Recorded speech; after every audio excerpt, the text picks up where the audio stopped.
मांडव ऋषि की कथा। मैत्रेय जी ऋषि कहते हैं, विदुर जी, मैं आपको पहचानता हूँ। आप साधारणतः व्यक्ति नहीं हैं। आप तो यमराज के अवतार हैं।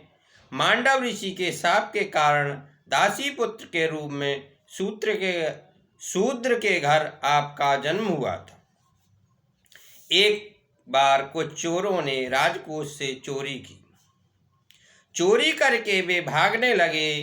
राजा के सेवकों को इस चोरी का समाचार मिला तो उन्होंने चोरों का पीछा किया। राजा के सैनिकों को पीछे आते हुए देखकर चोर घबरा गए। चोरी के माल के साथ भागना मुश्किल था। इतने में रास्ते में मांडव ऋषि का आश्रम आया तो चोरों ने चुराई हुई वह सारी धन संपत्ति उसी आश्रम में फेंक दी और भाग खड़े हुए। राजा के सैनिक पीछा करते हुए आश्रम में आए। वहां राजकोष से चुराई गई सारी धन संपत्ति को देखकर उन्होंने मान लिया कि यह मांडव ऋषि ही चोर हैं। उन्होंने ऋषि को पकड़ा और धन संपत्ति के साथ राजा के समक्ष उपस्थित किया। राजा ने देहांत दंड दिया। अब मांडव ऋषि को वध स्तंभ पर खड़ा कर दिया गया। वे वहीं पर गायत्री मंत्र का जाप करने लगे। मांडव मरते ही नहीं है। ऋषि का दिव्य तेज देखकर राजा को लगा कि यह तो कोई तपस्वी महात्मा लगते हैं। राजा भयभीत हो गया। ऋषि को वध स्तंभ से नीचे उतारा गया। सारी बात जानकर राजा को दुख हुआ और पश्चाताप होने लगा कि मैंने निरपराध ऋषि को सूली पर चढ़ाना चाहा। मांडव ऋषि से क्षमा करने के लिए प्रार्थना की। मांडव ऋषि कहते हैं, राजन, तुम्हें तो मैं क्षमा कर दूंगा, पर यमराज से पूछूंगा कि मुझे ऐसा दंड क्यों दिया। मैंने कोई पाप नहीं किया, फिर भी मुझे ऐसा दंड क्यों दिया।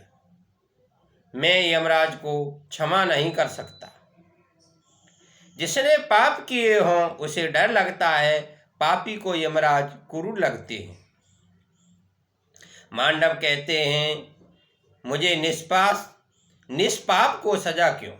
मैं उस न्यायाधीश यमराज को दंड दूंगा। अपने चारित्र पर कैसा अटल विश्वास।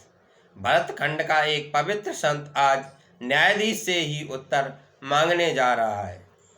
यमराज की सभा में आकर ऋषि ने यमराज से पूछा कि जब मैंने कोई भी पाप नहीं किया है तो भी मुझे सूली पर क्यों चढ़ाया गया। सूली पर लटकने की सजा मुझे मेरे कौन से पाप के लिए दी गई। यमराज घबरा गए। उन्होंने सोचा कि यदि कहूँगा कि भूल हो गई तो ये मुनि मुझे शाप दे देंगे। अतः उन्होंने ऋषि से कहा कि जब आप 3 वर्ष के थे तब आपने एक तितली को कांटा चुभे था। उसी पाप की यह सजा दी गई है। जाने या अनजाने में जो भी पाप किए जाएं उसका दंड भुगतना ही पड़ता है। भगवान पाप को नहीं स्वीकार करते। पुण्य के उपभोग की इच्छा न करें तो कोई बात नहीं, किंतु पाप तो भोगना ही पड़ेगा। पुण्य कृष्णा अर्पण हो सकता है, पाप नहीं। पाप तो भोगना ही पड़ेगा, अन्यथा पाप का नाश नहीं हो सकता। लोग शाम को दुकान से घर लौटते समय मंदिर में जाते हैं और हाथ जोड़कर प्रार्थना करते हैं।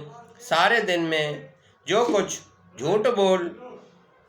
झूठ बोला हूँगा, किसी को ठगा होगा, जो कुछ भी कुत्कर्म किए होंगे, वे सभी मुझे अर्पित तो मैं करता हूँ।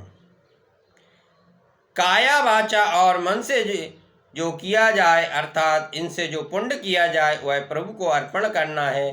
पुण्य समर्पित हो सकता है, पाप नहीं।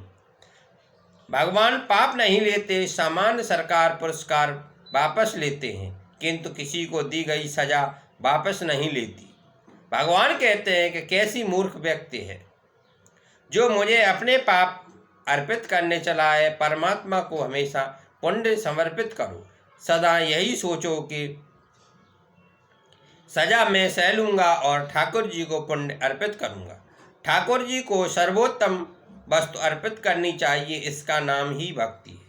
भगवान को पुण्य ही समर्पित किए जाने चाहिए। मांडव ऋषि ने यमराज से कहा, शास्त्र की आज्ञा है कि यदि अज्ञानावस्था में कोई मनुष्य कुछ पाप कर दे तो उसका उसे स्वप्न में दंड दिया जाए।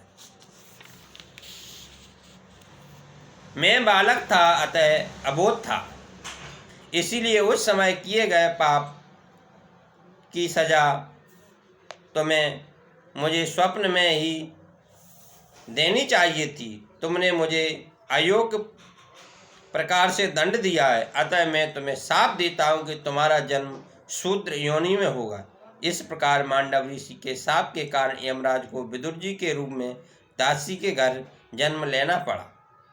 देव से भूल होने पर उसे मनुष्य बनना पड़ता है और मनुष्य भूल करे तो उसे 4 पग वाला पशु बनना पड़ता है। पापी मनुष्य पशु बनता है। हरि ओम। शांति शांति शांति।